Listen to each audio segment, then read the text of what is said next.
Are punishments at a local school district targeting one race over another? More African American students are being suspended versus white students in Duval County. That's according to the school district's data for the last school year. So the NAACP is now calling for the district to do more to solve the disparity. Our Shelby Danielson is live with what one school board member says the real issue is. Shelby.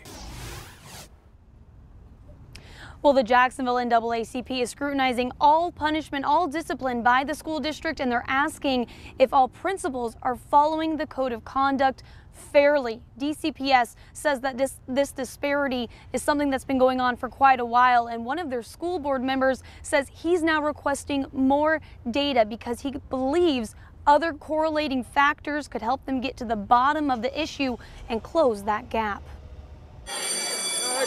Racism is not something that I personally would tolerate within the district today. DCPS school board member Scott Shine says this problem isn't anything new, but he hopes the way they tackle it can be. It's not something that anyone in the community, I believe, would expect out of our school district. He's working to see if the disparity correlates to any other factors in a student's life. In terms of the general findings, my concern is that we really don't understand what the underlying causes are. In a detailed 6-page report from DCPS, their findings show out of more than 15,000 students suspended, more than 10,000 were African American, while 2,800 were white.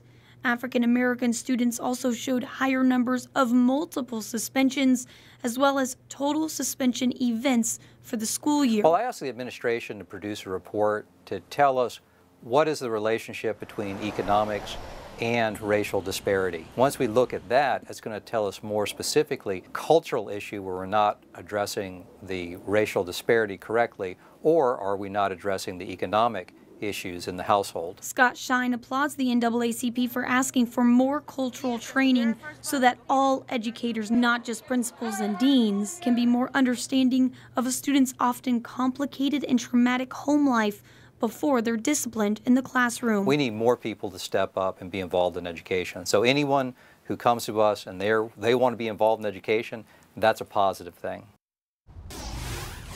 DCPS says that the racial disparity in discipline is something that has plagued school districts across the nation for many years, and they're working to fix that. And we're going to hear more from them how they're working to fix that coming up at 6. They said they are listening to suggestions by the NAACP and anyone else who wants to come forward with other suggestions similarly.